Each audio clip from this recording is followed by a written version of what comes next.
तो जय हिंद विद्यार्थियों, आज के लेक्चर में हम आपको रूट 2 को अपरिमेय संख्या सिद्ध करना सिखाएंगे।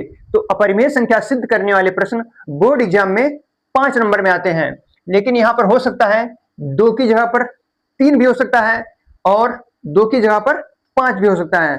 तो प्रश्न ऐसे भी आ सकता है, सिद्ध कीजिए कि रूट 3 एक अपरिमेय संख्या है, सिद्ध कीजिए कि रूट 5 एक अपरिमेय संख्या है। तो यहां पर कुछ भी हो सकता है। तो ऐसे प्रश्नों को हल करने का सही तरीका क्या है, ताकि बोर्ड एग्जाम में पूरे अंक मिले, तो हम आपको आज सिद्ध करना सिखाएंगे। तो सबसे पहले आपको मान लेना है, माना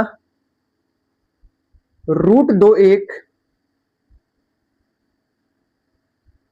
परिमेय संख्या है।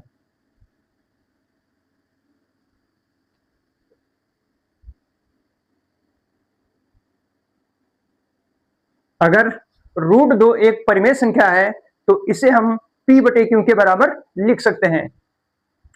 तो रूट 2 बराबर p अपान क्यू और क्यू नॉट इक्वल 0, क्योंकि अगर क्यू का मान 0 हो जाए तो ये अपरिभाषित हो जाएगा और जो p और q होंगे इनका एक के अतिरिक्त कोई उभयनिष्ठ गुणनखंड नहीं होगा।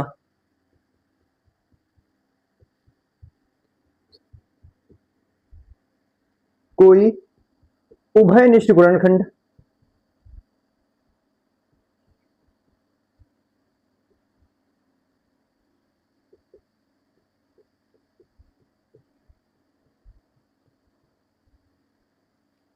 नहीं है। अब इसके बाद हम दोनों पक्षों में वर्ग कर देंगे।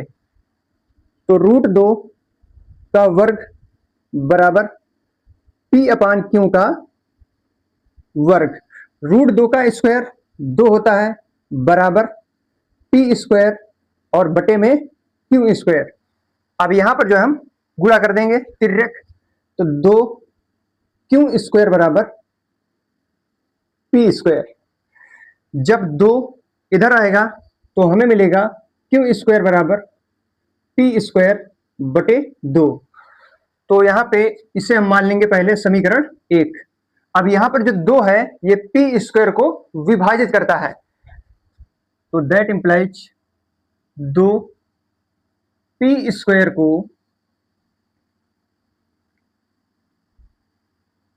विभाजित करता है।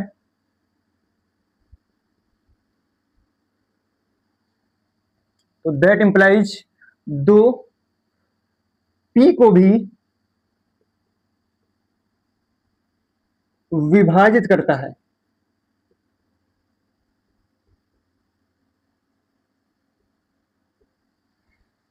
फिर इसके बाद जो यहां पर p स्क्वायर है, p की जगह पर हम मान लेंगे 2m। माना p बराबर 2m और m बिलोंग्स टू z। जो z होगा ये पूर्णांक होगा, तो जो m होगा ये पूर्णांकों से बिलोंग करेगा। अब यहां पर समीकरण 1 में हम p बराबर 2m रख देंगे। तो समीकरण 1 में p बराबर 2m रखने पर तो क्यू स्क्वायर बराबर 2m का स्क्वायर और बटे में 2।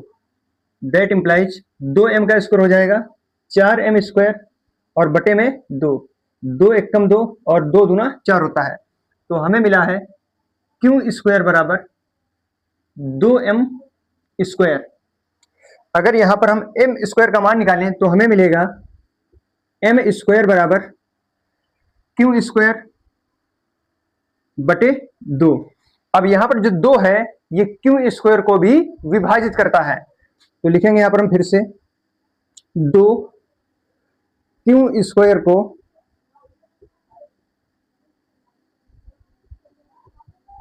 विभाजित करता है। फिर दैट इंप्लाइज 2 क्यू को भी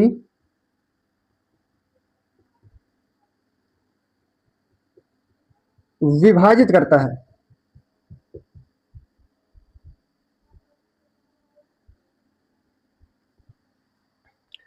अब यहां पर जब आप ध्यान से देखेंगे, यहां पे लिखा 2 P को विभाजित करता है और 2 Q को विभाजित करता है। तो इसका मतलब यह हुआ P और Q का उभयनिष्ठ गुणनखंड 2 है। अतः P व Q का उभयनिष्ठ गुणनखंड 2 है। और यहां पर जब हमने शुरुआत की थी तो हमने माना था कि P व Q का एक के अतिरिक्त कोई उभयनिष्ठ गुणनखंड नहीं है।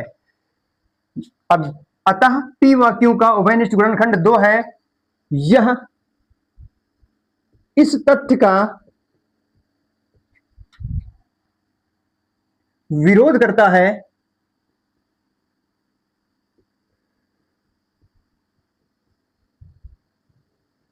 कि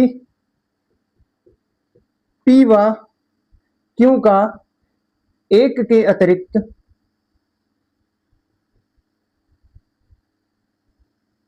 कोई उभयनिष्ठ गुणनखंड नहीं है।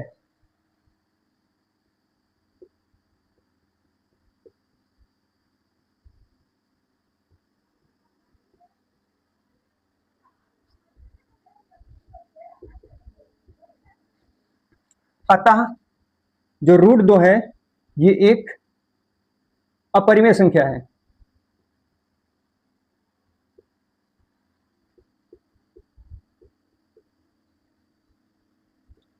तो यहां पर जो हमारा ये प्रश्न था कंप्लीट हो जाता है। तो आई होप आप इस प्रश्न को बहुत ही आसान तरीके से समझ गए होंगे।